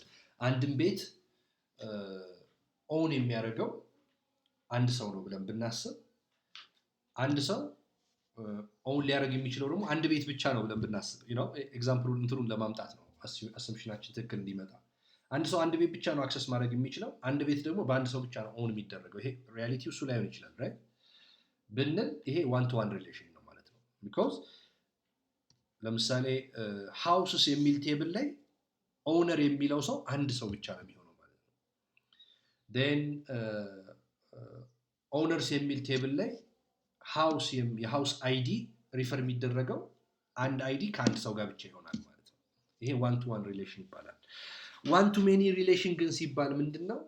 ዋን ተፕል ኢን ዋን ሪሌሽን could be related to many tuples in another relation ሲሆን ነው። many to many ስንል ደግሞ many tuples in one relation could be related to many other tuples in another relation. So many to many mesh type የሆነ ሪሌሽን ሲኖረው so እንደዚህ አይነት ሪሌሽኖች ካርዲናሊቲ ምንላቸው ዴታን ፍራግመንት ለማድረግ ቴብልን ፍራግመንት ለማድረግ ሪሌሽን ፍራግመንት ለማድረግ በጣም ጠቃሚ ናቸው ማለት ነው። ለምን ፍራግመንት ስናደርግ ሆሪዞንታሊ ነው ፍራግመንት የምናደርገው፣ ፕራይመሪ ሆሪዞንታል ፍራግመንት ነው እሱ ነው። ሶ ይሄን ለምሳሌ ይሄንን ማሰብ ያስፈልጋል። ሪሌሽንሺፕ አለ ወይ የሚለው ማወቅ ያስፈልጋል። ለምን ሪሌሽንሺፕ ካለ አንዱን ፍራግመንት ስታደርጉት ያንን ሪሌሽንሺፕ ፕሪዘርቭ ባደረገ መልኩ መሆን አለበት። ለምሳሌ ሉክ ሶሪ ሶ ኤምፕሎይ ነምበር፣ ኤምፕሎይ ኔም፣ ታይትል የኤምፕሎይ ሪሌሽን ኮለመኖች ናቸው። ሌትስ ፕሮጀክት ዲስ ዋን ቨርቲካሊ ፍራግመንት እናድርጋቸው። እነዚህ ሴይ ኤምፕሎይ ነምበር አንድ ቴብል ነው እንበል ሪሌሽንሺፕ ካርዲናሊቲ then ይሄንን ሶስት ፍራግመንት ከሚባለው ቴብል ብቻ ሰራል። then employee specific purpose we need database information before primary horizontal fragmentation ማለት ነው። The second type of information requirement is application information. አሁን primary horizontal fragment ለማድረግ አንደኛው ዴታቤዝ ካርዲናሊቲ ምንድነው ሪሌሽንሺፑ ምንድነው ማጥናት አለብን ቴብሉን ፓርቲሽን ከማድረጋችን በፊት። ሁለተኛው ግን what kind of predicates are there በምን አይነት ኮንዲሽን ነው ፍራግመንት ማድረገው የሚለው መታወቅ አለበት። so we have here two major things. The first one is simple predicates and the second one is mini term predicate ምንለው። simple predicate ማለት ለምሳሌ look let me get back to the previous query. Any combinations of these predicates, simple predicates. For instance, say budgets for this it might not make sense again. Let's say budgets less than 200,000 is one, and with some logical operator budgets greater than or equal to 200,000. This is contradictory, I know, but this could be referred to as a mini-term predicate. The other would be budgets less than 200,000 and not budget greater than or equal to 200,000. This is the same thing, right? Redundancy, but again, it's mini-term predicate. So you might have as many predicates as possible for a given relation, So all possible combination of these simple predicates produces multiple mini-term predicates. So those mini-term predicates, and again, the possible simple predicates should be known before fragmenting your relation horizontally. Okay? So basically, simple predicates are user applications, by the way. Simple predicates are anatomic forms of user applications. ለምሳሌ, if I say, I need the all employees whose salary is less than, say, 20,000 bill, this is user application, user query, right? So you should be able to transform this user query to a relational algebra form, which is predicate. ወደ predicate መቀየር አለብን። So ይህን ስንቀይር, I said all employees with budget, salary less than 20,000 ብያለሁ። So simple predicate ምን ይሆናል ማለት ነው? Salary less than 20,000 ይሆናል። አንድ simple predicate ይሆናል ማለት ነው። I may have other, ለምሳሌ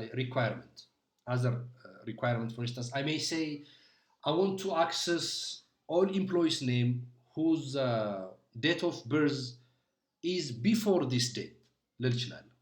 So I get date of birth less than some specific date. Simple predicate ነው። So ፕሪዲኬቶች በአፕሊኬሽን ኢንፎርሜሽን ፐርስፔክቲቭ ከየት ነው የሚመጡት ከተባለ ከዩዘር ሪኩዌስት ነው። ሶ ዩዘር ሪኩዌስቶች ደግሞ እንዴት ነው የሚታወቁት? አስ ኤ ዳታቤዝ አድሚን ወይም ፕሮግራመር ኦር ዴቨሎፐር ምን እናደርጋለን? ቁጭ ብለን እዚህ ዳታቤዝ ላይ ሊመጡ የሚችሉ ኪሪዎች ምንድን ናቸው? አናሊሲስ ይሰራል። ዴን ፖሲብሊ ሊመጡ የሚችሉ ኪሪዎችን ፕሎት ካደረጋችሁ በኋላ ከነዛ ኪሪዎች ነው ሲምፕል ፕሪዲኬቶች ኤክስትራክት የሚደረጉት ማለት ነው። ፕሮአክቲቭሊ ኤክስትራክት ይደረጋሉ፣ በፕሪዲኬት ፎርም ይቀመጣሉ። So let's formalize now. Simple predicates given relation with some attributes a1 up to an. So a simple predicate pj is aj theta value. Theta is some operator. Okay? Theta is some operator. aj is some attribute, and value is the value you use to compare your the value of your attribute ማለት ነው። So this is simply a simple predicate. So ይሄ ለምሳሌ aj could be project name, theta could be like, okay, like, or theta could be equal to a relational operator or a comparison operator. The value could be, for instance, one of the project names from here, like instrumentation from project 2 could be used. So we might say project name theta value, like aj theta value as project name equal to instrumentation. This is a simple predicate ማለት ነው። So for relation R, for any relation R, for instance, for proj relation, we can define a list of or a set of predicates, simple predicates as p1 up to pm. እንደዚህ ሊስት እናደርጋለን ማለት ነው። ሴት ኦፍ ፕሪዲኬትስ ስንል እዛ ሪሌሽን ላይ ዲፋይን ሊደረጉ የሚችሉ ኪሪዎች በሙሉ በሪሌሽን አልጀብሪክ ፎርም ሲቀመጡ ማለት ነው። So p1 up to pm. Each of this p1, each of this p2 ምን ሊሆን ይችላል? በኤጅ ቴታ ቫልዩ ፎርም የሚቀመጡ ናቸው ማለት ነው። Probability, the joint probability of those simple predicates ናቸው over some operand, relational operator ሊሆን ይችላል and logical operator ሊሆን ይችላል። ይሄ ማለት ምንድን ነው? For instance, simple predicates, so we have only p1 and p2 ማለት ነው። combined could ይሄ basically ምን እንለዋለን? mini-term predicate እንለዋለን ማለት ነው። So let's see. እንግዲህ ምንድነው የሚሆነው? simple predicate ይኖረናል፣ ሊስት ይደረጋል። say 10 simple predicate ሊኖረን ይችላል። then ከዛ 10 simple predicates ውስጥ ኮምቢናቶሪክሱን ነው የምናወጣው። possible ኮምቢኔሽኖቹ ምንድን ናቸው? ለምሳሌ let's take this example. And combination, project name is equal to maintenance and project name is not equal to maintenance. Negation ወስጄ ማለት ነው። ሚኒተርም ፕሪዲኬት ነው ማይንድ ዩ ምን ብለናል ወይ በኦሪጂናል ፎርማቸው ከሌሎቹ ሲምፕል ፕሪዲኬት አይተሞች ጋር ምን አደርጋለሁ ኮንጀክት እያደረኩኝ ሄዳለሁ ኮምቢና ብዙ ልፈጠር እችላለሁ ማለት ነው ሶ ብዙ መፍጠር ይቻላል ከነዚህ ከሁለቱ ለምሳሌ እዚህ ጋር ካያችሁት አሁን እየሄድኩት እንደነበረው ብዙ ሚኒተርም ፕሪዲኬቶችን መፍጠር ይቻላል ሶ እንደ ኤግዛምፕል ለምሳሌ ሪፋይንድ ሆኖ እነዚህ ሊወጡ ይችላሉ ማለት ነው ለምሳሌ ፕሮጀክት ኔም is equal to maintenance and budget less than 200,000 project name not project name maintenance budget ደግሞ ከ200,000 በታች የሆነ project name maintenance ሆኖ we are talking about primary horizontal fragmentation we are talking about the application requirements of application information requirements of PHF or primary horizontal fragmentation why are we talking about miniterm predicates miniterm predicates ማለት basically ምን ማለት ነው the resulting fragments ማለት ነው those resulting fragments from our miniterm predicates are called miniterm fragments ይባላሉ so basically አንድን ፍራግመንት ወይም አንድን ቴብል ፓርቲሽን ለማድረግ ፕሪዲኬቶችን እንፈልጋለን rather than simple predicates like this አንድን ፍራግመንት የሚፈጥሩልን ስለዚህ we call those combination of predicates miniterm predicates እንላቸዋለን and the resulting ደግሞ fragment miniterm fragment ይባላል the way we get those miniterm fragments በምንድነው by using this probabilistic distribution ወይም joint distribution በመጠቀም ነው ማለት ነው okay okay so this is one example ለምሳሌ ብሰጣችሁ አንድ ኤግዛምፕል ብሰጣችሁ እዚህ ጋር ግልጽ እንዲሆንላችሁ ፍራግመንት መፍጠር የሚችለው ሚኒተርም ፕሪዲኬት የትኛው ነው የሚለው ቀጥሎ ይመጣል ማለት ነው ከዛ በኋላ በአክሰስ ፍሪኩዌንሲ ጥናታችሁ በሴሌክቲቪቲ ጥናታችሁ ትሄዱና ደግሞ የትኞቹ ፍራግመንቶች አክሰስ የሚያረጋቸው ዩዘር ይኖራል አፕሊኬሽን ይኖራል የትኞቹ አይኖሩም በሚል ደግሞ ፊልተር የማድረግ ስራ ይሰራል ያ በሂደት የሚሰራ ሆኖ ከአፕሊኬሽን ሳይድ ግን የአፕሊኬሽን ኢንፎርሜሽን ምንላቸው ሲምፕል ፕሪዲኬቶች እና ሚኒተር ፕሪዲኬቶች ናቸው ማለት ነው ኦኬ okay so we have from the application perspective እንግዲህ እነዚህን ፕሪዲኬቶች ይዘን ፊልተር እናደርጋለን ብለናል ፊልተር ከምናደርግባቸው ቴክኒኮች ውስጥ አንዱ ሚኒተርም ሴሌክቲቪቲ ይባላል basically ሚኒተርም ሴሌክቲቪቲ የምንለው ምንድነው በአንድ ሚኒተርም ፕሪዲኬት ኦኬ በአንድ ሚኒተርም ፕሪዲኬት access የሚደረጉት number of tuples of the relation ያ ማለት the size of the miniterm fragmentን define የሚያደርግልን ነው miniterm selectivity ማለት ለምሳሌ look assume የpredicate selectivity በሚል term እንያዘው primary horizontal fragmentation from the application perspective is ምንድነው miniterm selectivity ነው the number of tuples that could be accessed by using the miniterm predicate ለምሳሌ if the number of tuples accessed using that miniterm predicate is 0 then you don't need to create that fragment ያንን ፍራግመንት ለብቻ ለይቶ የማውጣቱ ጥቅም የለም አይኖርም ማለት ነው so ፊልተር የሚደረገው በዚህ መልኩ ይሆናል ማለት ነው ሌላኛው ደግሞ access frequency ነው this is the frequency with which a user application QI accesses data ይሄ ማለት access frequency with a query QI እንግዲህ አንድ query አለ ይሄ query access frequency ማለት ምንድነው ከሆነች ፍራግመንት ላይ ዴታን አክሰስ የሚያደርግበት የፍሪኩዌንሲ መጠን ነው ለምሳሌ if you are defining a predicate based on say a predicate PI define የምታደርጉ ከሆነ then some query QI ይሄንን ሚኒተርም ወይም predicate fragment አክሰስ የማድረጉ ፍሪኩዌንሲ ምን ያህል ነው የሚለው ማጥናት ይኖርብናል ለምን ያ query የሚገኝበት ቦታ አለ over the network so allocation ላይ ስናወራ ይሄ ፍራግመንት የቱ ጋር ይቀመጥ የሚለውን የሚወስነው large access frequency ያላቸው ዩዘር አፕሊኬሽኖች ከሚገኙበት አቅራቢያ ነው መሆን ያለበት ማለት ነው ስለዚህ ከዚህ አንፃር access frequency ለፕራይመሪ horizontal fragmentation ሁለተኛው ወሳኝ የሆነ መረጃ ይሆናል ማለት ነው so access frequency for miniterm predicate ስንል the same thing ነው ምንድነው በአንድ ሚኒተርም ፕሪዲኬት አለ በዛ ሚኒተርም ፕሪዲኬት አክሰስ የሚደረግ የተፈጠረ ሚኒተርም ፍራግመንት ይኖራል then ያንን ከኪሪዎች ፐርስፔክቲቭ የትኞቹ ኪሪዎች ናቸው አክሰስ የሚያደርጉት? the first thing ፍሪኩዌንሲያቸው ምን ይመስላል? ቀጥሎ የሚሄደው ስራ ምንድነው? ይሄ ሚኒተር ፍራግመንት የቱ ጋር ላስቀምጠው? ሴይ ለምሳሌ ኪሪ 1 ኪሪ 2 ኪሪ 3 ሳይት ዋን ላይ ያሉ አክሰስ ፍሪኩዌንሲያቸው ከሌሎቹ ኪሪዎች ሌላ ሳይት ላይ ካሉት ይበልጣል ከተባለ ዴታው መቀመጥ ያለበት የት ነው ማለት ነው? ሳይት ዋን ላይ ይሆናል። ለምን? ኪሪ 1 ኪሪ 2 ኪሪ 3 ኢሹ የሚያደርጉት ዩዘሮች ሳይት ዋን ላይ ስለሚገኙ ይሄ አክሰስ ፍሪኩዌንሲ የምንለው ነው። So now let's define primary horizontal fragmentation. A primary horizontal fragment, RJ, one fragment RJ, is a selection over a relation R based on a selection formula Fj.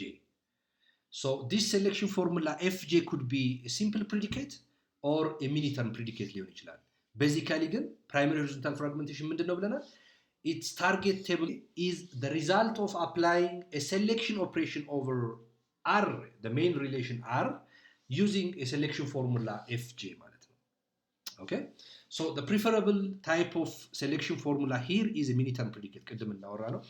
በmini-term predicate መልኩ ቢቀመጥ ጥሩ ነው ማለት ነው። So if this Fj is say Mj ቢሆን ለምሳሌ a mini-term predicate Mj ቢሆን Fj then ምን እንላለን ማለት ነው? Rj is the result of Mj እንላለን ማለት ነው። የሚኒተርም ፕሪዲኬት ውጤት ነው እንላለን። አንድ ሚኒተርም ፍራግመንት Rj የምንለው ማለት ነው። Okay? So given a set of mini-term predicates M, then there are as many horizontal fragments of relation R as there are mini-term predicates. ይሄ ዋናው ጉዳይ ነው። ለምሳሌ 10 mini-term predicate አላችሁ ማለት ቫሊዴት ያደረጋችሁት ስንት ፍራግመንት አላችሁ ማለት ነው? 10 ፍራግመንት አላችሁ ወይም 10 ሰብ ሪሌሽኖች አሏችሁ ማለት ነው። Okay? So this set of horizontal fragments, if Fj is mini-term predicate, ምን እንለዋለን? mini-term fragment እንለዋለን። ደጋግመን እያነሳ ነው ስለነበር። So here we have a general formula for primary horizontal fragmentation. So we have an input የሚሰጠው primary horizontal fragment ምንድነው? relation and a set of simple predicates ይወስዳል። relation ስንል ቅድም ከዳታቤዝ ፐርስፔክቲቭ ምን ብለናል? relation R ውስጡ ምን አለ? its relation definition or metadata data with the other relation አለ፣ cardinality አለ። and simple predicate ስንል ከአፕሊኬሽን ሳይድ ያለው requirement ነው። right? ይሄ simple predicate የምንለው ነው። አውትፑቱ ምንድን ነው? set of fragments ነው። like for a relation R, the output would be R1 up to RW ማለት ነው።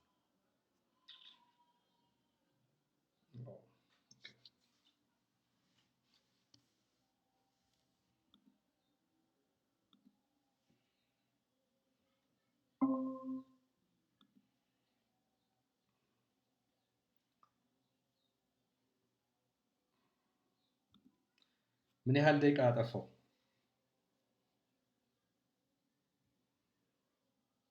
ይሰማል? ይሰማል። ብዙ ጠፍቻለሁ፣ ብዙ ቆይቻለሁ። አይ አንድ ደቂቃም አይሞላም። ኦኬ፣ ይሄንን ዲስከስ አድርገናል።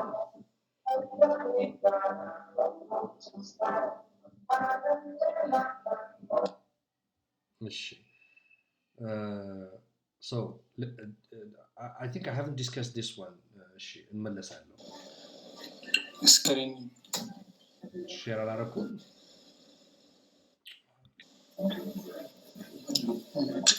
እዚህ አልደረሰም። እዚህ ጋር እዚህ ላይ ነበር። ኦኬ፣ በጣም ጥሩ። so primary horizontal fragment mini-term predicate ሊሆን ይችላል። ኦኬ by the way ባክግራውንድ ላይ ብዙ ድምጽ ከሌለ አንድ ሰው ከናንተ መሃል ጥሩ ቦታ ላይ ያለው የሚል ሰው ማይኩን ቢከፍትልኝ ደስ ይለኛል። ላይክ የተወሰነ ኖይዝ ስለምሰማ እሱ ጥሩ ነው መኖራችሁን ያሳየኛል። ቢኮዝ እዚህ ጋር ካሜራውን ሁሉ ነገር ላይቭ እንደሆንኩ ስለሚያሳየኝ እንዳልሸወድ። አሁን ለምሳሌ ኖይዝ አለው፣ ይሄኛውን ድምጽ አልፈልገውም። እሺ so we defined primary horizontal fragment as a selection operation ነው ዲፋይን ያደረግነው over a relation R. relation R እዚህ ጋር የምትወስዱት ምንድነው? አንድ ሪሌሽን ላይ ብቻ አፕላይ ፕሮጀክትስ ለምሳሌ say by their project name ሊሆን ይችላል። or list all projects with budget ሊሆን ይችላል። ይሄንን አፕሊኬሽን ስናይ ፕሮጀክት በጀት ከ200,000 በታች ያላቸውንም ፕሮጀክት በጀት ከ200,000 በላይ ያላቸውንም ፍራግመንቶች በአንድ አይነት መልኩ ነው አክሰስ የሚያደርጋቸው። አንዱ እሱ ነው ማይንድ ዩ። ሁለተኛ ኢቭን ፕሮጀክት 1 ከ200,000 በታች በጀት ያላቸው ፕሮጀክቶች ጋር ስትሄዱ በጀት ያላቸው ፕሮጀክቶችን አክሰስ የሚያደርገው አፕሊኬሽን እዚህ ውስጥ ያሉትን ተፕሎች አክሰስ የማድረጉ ፕሮባቢሊቲ አንድ አይነት ነው፣ ተመሳሳይ ነው። ሶ በዚህ ኬዝ በጀት ይሄ አፕሊኬሽን እንትኑ ፕሪዲኬቱ በጀት ግሬተር ዛን 200,000 እና በጀት ሌስ ዛን ኦር ኢኳል ቱ 200,000 ምን ነው ይባላል? ኮምፕሊት ሲምፕል ፕሪዲኬት ነው እንላለን። ሶ ኮምፕሊትነስ አንዱ የፕራይመሪ ሆሪዞንታል ፍራግሜንቴሽን ፕሪሊሚነሪ ነው ማለት ነው። ለምሳሌ ኤግዛምፕል እንውሰድ። አሲዩም ፕሮጀክት ያው ታውቁታላችሁ ቅድም ያየነው ነው። ፕሮጀክት ነምበር፣ ፕሮጀክት ኔም፣ በጀት፣ ሎኬሽን አለን። ኤንድ ሴይ ሁለት አፕሊኬሽን ዲፋይን ተደርጎበታል ነበር እዚህ ፕሮጀክት የሚባል ቴብል።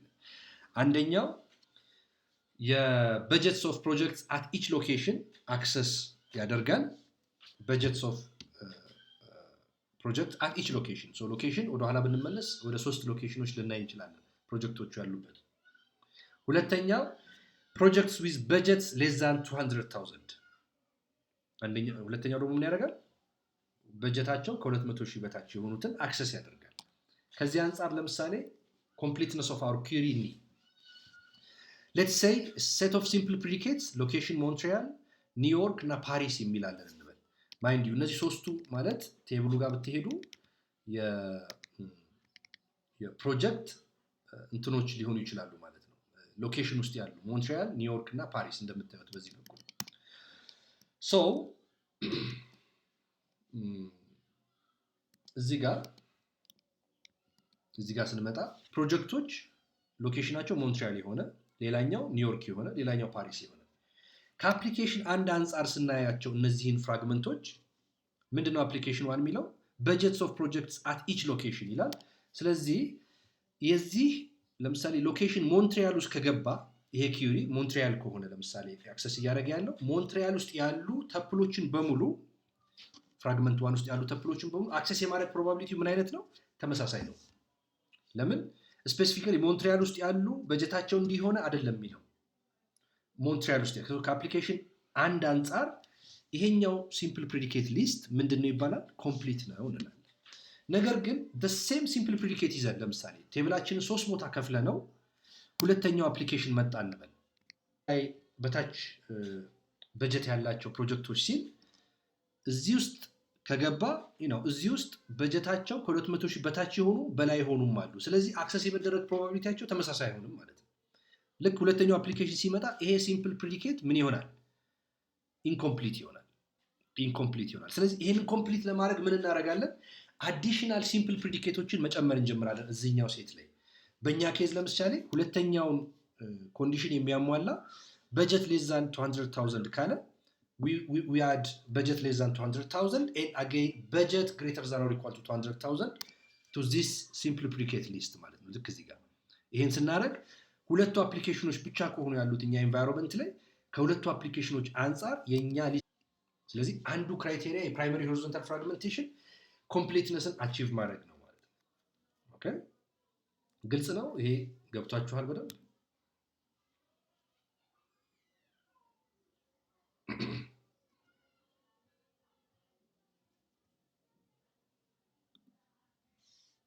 አላችሁ? አለ። ኮምፕሊትነስ አቺቭ አድርጓል ብለናል። ሁለተኛው ሚኒማሊቲ ነው።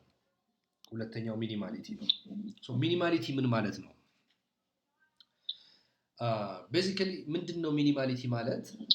ሴት ኦፍ ሲምፕል ፕሪዲኬት ውስጥ እዚህ ጋር የምታስገቧቸው ፍራግመንቶች የምታስገቧቸው ፕሪዲኬቶች የሚፈጥሩት ፍራግመንት አትሊስት በአንድ አፕሊኬሽን ዩኒክሊ አክሰስ የሚደረግ ከሆነ ብቻ ነው መሆን ያለበት ነው። ለምሳሌ እዚህ ጋር ሁለት አፕሊኬሽኖች አሉ። አንደኛው በጀት ላይ ነው ትኩረት የሚያደርገው፣ አንደኛው ሎኬሽን ላይ ነው ትኩረት የሚያደርገው። ከነዚህ አፕሊኬሽኖች አንጻር ኔም ኢዝ ኢኳል ቱ ኢንስትሩሜንቴሽን ያለበት ኢንቫይሮንመንት ላይ ያሉ ተፕሎች ኢኳሊ with the same probability አክሰስ ላይ ይደረጉ ይችላሉ። ስለዚህ ሚኒማሊቲ ምንድነው የሚለው ኦንሊ አፕሊኬሽኑ የሚፈልገውን ዴታ ዩኒክሊ ፕሮቫይድ የሚያደርግ ፍራግመንት ካልሆነ ያን ለዛ ፍራግመንት መፈጠር ምክንያት የሆነውን ፕሪዲኬት እዚህ ውስጥ አትጨምሩ ነው የሚለው። ሚኒማል የሆነ ሊስት ኦፍ ሲምፕል ፕሪዲኬት ይኑር ነው። አሁን ፎርሙላውን ፎርማላይዜሽኑ እናንተ እንድታነቡት ኤምአይ ኤምጄ የሚባሉ ፍራግመንቶችን ፍሮም ዋን ሪሌሽን ዋን ሰብ ሪሌሽን ከአንድ ሰብ ሪሌሽን ኤምአይ እና ኤምጄ የሚባሉ የሚፈጥር ከሆነ then the ratio of access frequency of mi over cardinality of fi ምን ማለት ነው?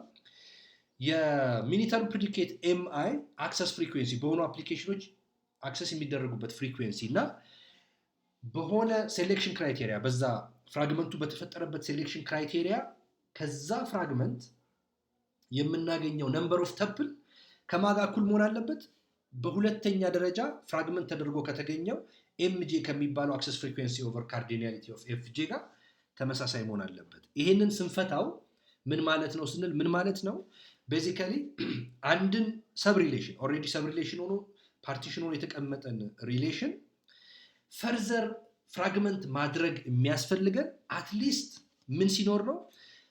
በአክሰስ ፍሪኩዌንሲ እና አክሰስ የሚደረገው ተፕል መሃል ያለው ሪሌሽን ፍራግመንት አድርገን የምናመጣቸው ሁለቱ ሰብ ሪሌሽኖች መሃል ተመሳሳይነት ካለ ወይም በሌላ ቋንቋ ምንድነው አንደኛው ሰብ ሪሌሽን ከሌላኛው ሰብ ሪሌሽን በተለየ መልኩ አክሰስ የሚደረግበት አፕሊኬሽን ካለ ምን አድርጉ ይላል? ሚኒማሊቲውን አሟልቷል ማለት ነው ይላል። ሶ እያንዳንዱ ሲምፕል ፕሪዲኬት ውስጥ ያሉ እነዚህ ይላል then ኮምፕሊት ለማድረግ ስሞክር የማያስፈልጉ ፕሪዲኬቶችን ጨምር ያለው ወይ የሚለውን ደግሞ ቼክ የሚያደርገው በምን ይሆናል? በሚኒማሊቲ ይሆናል። አንደኛው የመጨመር ባህሪ ነው ያለው ኮምፕሊትነስ፣ ሁለተኛው ሚኒማሊቲ ደግሞ የመቀነስ ባህሪ ይኖረዋል ማለት ነው። አላስፈላጊ ከሆነ እየቀነሰ ይሄዳል ማለት ነው። ለምሳሌ እዚህ ጋር ነውና እኔ ሜቢ ነግራችሁ እንደሆነ አላውቅም። ያው በማስተማር ህይወት ብዙ ጊዜም ስለቆየውም ሊሆን ይችላል ሜቢ ትምህርቱም ቀላል ስለሆነ ሊሆን ይችላል። ግን I have this younger brothers እና ሁለቱንም with one day from the basics of programming to function cover አድርጌላችኋለሁ 3 programming languages in 3 different days ማለት ነው። so effective ነው ወይ ምናምን really ሌላ ኢሹ ሆኖ ነገር ግን that much post ለእናንተ ደግሞ በማስተርስ ደረጃ ኮምፒውተር ሳይንስ ለሚማር ሰው አንድ ቀን ቁጭ ብላችሁ ለምሳሌ ከጧት ሴሽናችሁን ወስዳችሁ ማኑዋሉ ነው የሚሰጣችሁ ማኑዋል ተከትላችሁ ፓይተን ኢንተርፕሬተር ላይ ፕሮግራም ብታደርጉ እስከ ምሳ ሰዓት ፋንክሽን ድረስ መጨረስ ትችላላችሁ ማለት ነው። ኦኬ ዳት ሲምፕል ነው።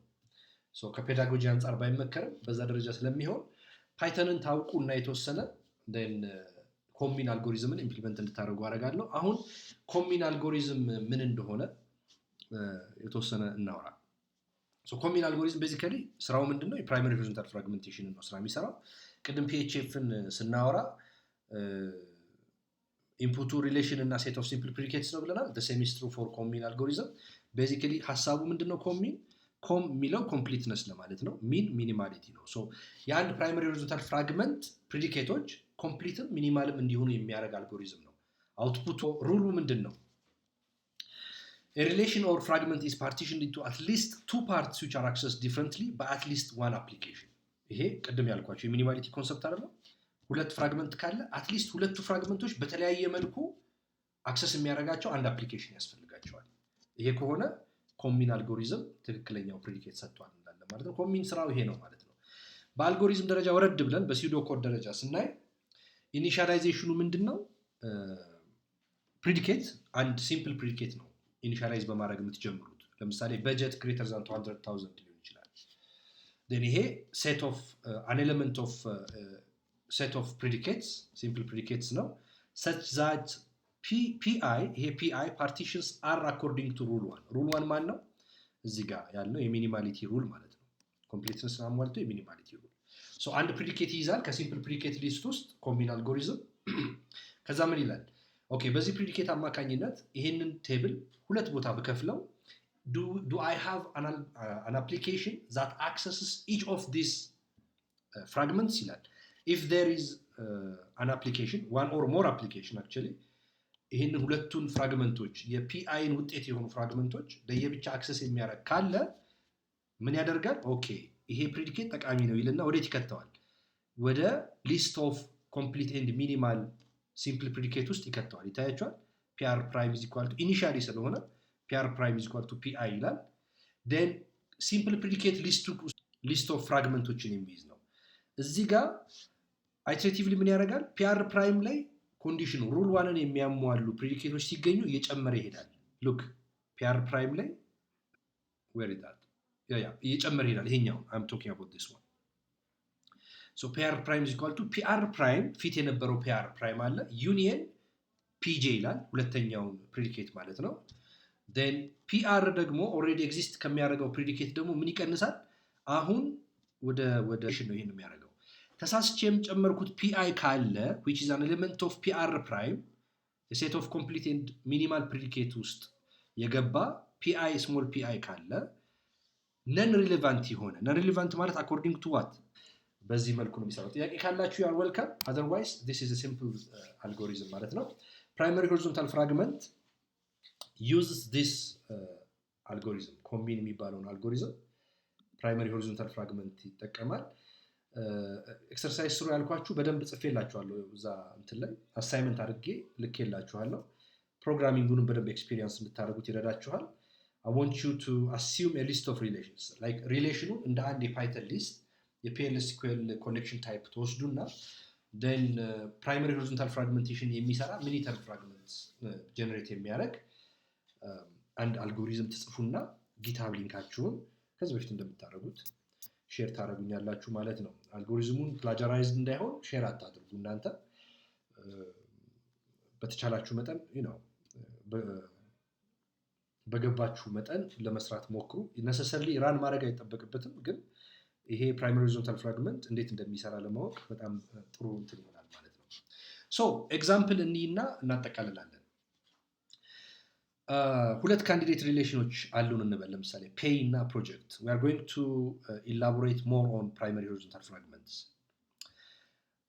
we have fragmentation of relation pay assumption ነው okay በassumption ደረጃ እንውሰደው so በapplication side we have this application 30,000 ሆኑ ሁለተኛው ደሞዛቸው ከ30,000 በላይ ሆኑ so 30,000 በላይ then from this mini term predicate ያወራን ነበር we can have multiple mini term predicates but most of them are going to be contradictory because and data item ላይ ስለሆነ mini term predicate by the way simple predicates by themselves are mini term predicates ለምንድን ነው ይሄንን የምንለው ለምሳሌ so here we have mini term predicates like mini term 1 mini term 2 ለምሳሌ mini term 2 ስናይ not salary less than or equal to 30,000 from this two mini term predicates the first one salary less than or equal to 30,000 አለ second one salary greater than 30,000 አለ then let's go to project የሚባለው ጋር እንሂድ ደግሞ project የሚባለው relation assume we have application find the name and budget of projects given their number የፕሮጀክት ነምበሩን ወስዶ ኔምን እና በጀትን አክሰስ ማድረግ ነው የሚፈልገው እንበል then second one access project information according to budget ይሄው ሁለት አፕሊኬሽኖች አሉ ፈርዘር ሄድና ምን ያደርጋል በበጀት አክሰስ ያደርጋል so we have this information አንደኛው ሪፕሊኬሽን አለን ማን ነው ዲስትሪቢዩሽን አለን ዲስትሪቢዩሽናችን አንደኛው ኦን ሳይት አክሰሳችን ከ200,000 በታች ያሉትን ዴታዎች ነው ማድረግ የምንችለው በጀታቸው ከ200,000 በታች ወይም 200,000 ሆኑ ናቸው ብለን ብናስብ ሌላ ጋር ያሉት ደግሞ ከዛ በላይ ናቸው ያሉት ብለን ብናስብ ለአፕሊኬሽን 1 አሰምፕሽናችን ምንድነው ቅድም ካየነው ቴብል የተነሳ some kind of combine algorithm run አድርገን ላያቸው ላይ ምናገኘው ነገር ይኖራል ግን basically simple ስለሆነ አፕሊኬሽኑም ቴብሉም ትንሽዬ ስለሆነ ምን ማየት እንችላለን እነዚህ complete and minimal የሚሆኑ list of predicates ናቸው ለምን እያንዳንዱ query እያንዳንዱ tuple እያንዳንዱ fragment ውስጥ ያለው ደግሞ access የመደረግ probability the same ነው so ይሄ pr prime ነው ልንለው እንችላለን ማለት ነው pr prime ነው ማለት እንችላለን ማለት ነው so fragmenቶች ወይም predicateዎች እነማን ናቸው ለምሳሌ ሎኬሽን ሞንትሪያል በጀት ከ200,000 በታች location is equal to Montreal and not location is equal to New York ለምሳሌ this is again another one. It might not be applicable ማለት realistic ላይሆን ይችላል contradictory ሊሆን ይችላል ግን ቅድም ያልነው joint distribution of m given m ያልነው over some conjunction operation ያልነው ይሄ ነው Montreal አለ and Montreal ይዘን some other m mini-term predicate ለምሳሌ New York በconjunction form ማለት ነው በnegation form ወይም በoriginal form ምናስጠጋበት ማለት ነው so mini-term fragmenቶቻችን ለምሳሌ እነዚህን ልንፈጥር እንችላለን as an example ነው እዚህ ጋር የምናየው mini-term 1 location Montreal budget ከ200,000 በታች ወይም 200,000 mini-term 2 location Montreal budget like minimal and complete list of predicates ብለን ካሰብን ከዚህ የምንፈጥራቸው mini-term predicateዎች mini-term fragmenቶችን ወይም separate relationshipዎችን ይፈጥሩልናል ማለት ነው እዚህ ጋር እንደምታዩት ስለዚህ በዚህ ኬዝ ለምሳሌ ስንት ሰብ ሪሌሽን ፈጠርን ማለት ነው ከአንድ ከፕሮጀክት ከሚባል ቴብል 6 ሰብ ሪሌሽን ፈጥረናል እነዚህ ሰብ ሪሌሽኖች ደግሞ የተለያየ ቦታ ዲስትሪቢዩት እናደርጋቸው እንችላለን በሂደት ኦኬ ሶ እዚህ ጋር ስንመጣ ለምሳሌ ስንት ነው ያለን ወደ 4 የሚሆኑ ሪሌሽኖች ናቸው ያሉት ለምንድን ነው ይሄው ነው according to this one we can create 6 sub relations right 6 sub ለምንድን ነው some of the mini-term predicates might not be able to fetch some data ማለት ነው ዴታ ላይኖረው ይችላል ያ ታርጌት ሪሌሽን ዴታ ከሌለው ፍራግመንት ልንፈጥርለት አንችልም ስትራክቸር ብቻ ፈጥረን አናስቀምጠው ማለት ነው because main purposeአችን አክሰስ የሚደረግ ሴክሽን ነው እየፈጠርን ያለነው ፓርቲሽን እየፈጠርን ያለነውና ከዛ አንፃር ዴታ ላለው ብቻ አፕላይ ስናደርግ እነዚህን 4 ብቻ ፍራግመንቶች የምናገኝ ይሆናል ማለት ነው so the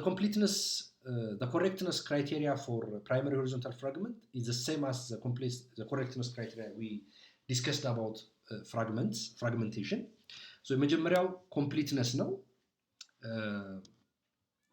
so and set basically የmini-term fragmenቶቹ ከዚህ የሚፈጠሩት complete ናቸው ብለን ነው የምናስበው reconstruction ጋር ስንሄድ በእነዚህ complete and minimal predicates የሚፈጠር fragment መልሰን ዩኒየን ስናደርገው for all fragments ማለት ነው የምናገኘው ሪዛልት ከማጋ ከኦሪጂናል ሪሌሽኑ ጋር ተመሳሳይ ከሆነ reconstructable ነው እንላለን disjointness ያልነው ቅድም ባራነው መልኩ mutually exclusive የሆኑ ማለት አንድ ፍራግመንት የሌላውን ፍራግመንት ዴታ አይተም የማይስ ከሆነ ኦቨርላፕ ከሌለ then ይሄን disjoint ነው እንላለን በፕራይመሪ ሆሪዞንታል ፍራግሜንቴሽን ግን mind you don't forget this operation vertical fragmentation ስናወራ ዩኒየን አንጠቀምም join operation ነው የምንጠቀመው እዚህ ጋር semi joins የሚባልና ለምን እንደሆነ በደንብ ማሰብ ያስፈልጋል በኋላ ቶፒኩ ላይ አውርቻለሁ በርግጥ ፕሪሪከርድ ቪዲዮ ላይ ግን ምንድነው ፖይንቱ ሆሪዞንታል ፍራግመንቶችን ወይም ተፕሎችን ሮዎችን አንድ ላይ መልሶ ለማዋሃድ በዩኒየን ኦፕሬሽን ነው ማዋሃድ የምንችለው ኮለመኖችን ደግሞ መልሶ አንድ ላይ ለማዋሃድ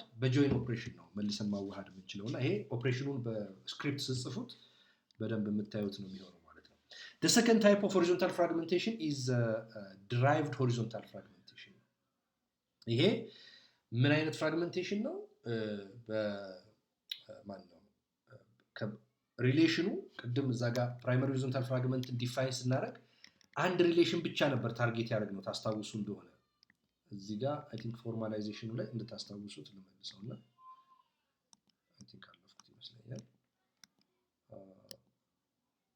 ያ ሄር እናደርገው አሁን ግን ወደ ድራይቭድ ወደ ሆነው ሆሪዞንታል ፍራግሜንቴሽን ግን ስንሄድ ታርጌታችን ምን ይሆናል ማለት ነው መልቲፕል ሪሌሽንስ ይሆናሉ ማለት ነው መልቲፕል ሪሌሽኖችን አንድ ላይ አድርገን እንሰራበት ይሆናል ሶ ቅድም ስለ ፍራግሜንቴሽን ስናወራ ሪኳየርመንት ስንል አንደኛው ምንድነው ብለናል ሪሌሽን ነው ብለናል ራይት ሁለተኛው ካርዲናሊቲ ነው ብለናል ሪሌሽን at the same time ለድራይቭድ ሆሪዞንታል ፍራግሜንቴሽን በጣም ጠቃሚ ነው ለምን ከሁለት ቴብሎች ዴታን ኤክስትራክት ለማድረግና ፍራግመንት ለመስራት በሁለቱ ቴብሎች መሃል ያለውን ዝምድና ማወቅ ይኖርብናል ሶ ሪሌሽን ስታብሊሽ ማድረግ አለብን ማለት ነው ከዛ አንፃር ልክ እንደምታዩት ኦውነር እና ሜምበር የሚባሉ ኢንቲቲዎች ይኖራሉ ኦውነር የምንለው የሊንኩ ባለቤት ነው ሜምበር የምንለው ደግሞ በዛ ሊንክ ሪፈር የተደረገው ሌላ ቴብል ነው ማለት ነው ሶ ድራይቭ ሆሪዞንታል ፍራግሜንቴሽን ከዛ አንፃር ዲፋይን ሲደረግ assume given we have a link L link ማለት አንድን ሪሌሽን ከሌላ ሪሌሽን ጋር የሚያገናኝ ማለት ነው foreign key ሊሆን ይችላል by the way okay so owner of L የሊንኩ owner S ነው እንበል and member of L ደግሞ R ነው እንበል then the derived horizontal fragments of R are defined as the semi-join between R ምንድነው member ነው the semi-join between R and a specific fragment of the owner relation S which is SI ማለት ነው በእነዚህ መሃል የሚኖር semi-join ማንን ይፈጥራል a derived horizontal fragment the sub-relation of the owner relation S ማለት ነው which is SI ማለት ነው okay from where from the owner relation S ማለት ነው ከowner relation S so SI ስንል ምንድነው it's simply የሚሰጠን relation ይሆናል ማለት ነው so ይሄን derived እንላለን basically በቀላል ቋንቋ ስናወራው ከሁለት እና ከሁለት በላይ ቴብሎች ኤክስትራክት ተደርጎ የሚመጣ ኢኩዊጆይን በኢኩዊጆይን ኤክስትራክት ተደርጎ የሚመጣ ዴታ ማለት ነው derived horizontal fragmentation so for some of you what is equijoin what is inner join you know question ሊሆን ይችላል so ይሄንን ምን እናደርጋለን I have manuals I will send you those manuals multi table query ላይ በstructured query language የሚያሰራ ነው እዛ ላይ እንዴት join ኦፕሬሽኖች እንዴት ነው የሚሰሩት የሚለው እንድታዩ አድርጋለሁ ማለት ነው ላብ ላይም የመጀመሪያው ስራ የሚሆነው እሱ ነው ያው ከቤዚክሱ መጀመር ስላለብን sometimes advanced ተብሎ ዲስከስ ይደረጋል ግን for this course it's basic so እሱ ላይ በደንብ አድርገን ሰርተን ነው ወደ advanced ኮንሰፕቶችም የምናልፍ የሚሆነው ማለት ነው okay so DHF example ነው ይሄ የምታዩት ለምሳሌ ኤምፕሎይ እና ስኪል የሚባሉ ቴብሎች መሃል ሊኖር የሚችል ኮምቢኔሽን ነው እዚህ ጋር የምታዩት ለምሳሌ ስኪል 1 ከ30000 በታች ደሞዝ ያላቸውን ስኪሎች ነው ሌላኛው ከ30000 በላይ ያለውን ነው የሚያሳየን ኦኬ ሶ ይሄ እንዴት ይሰራል የሚለውን ቤዚካሊ ለማየት ምንድነው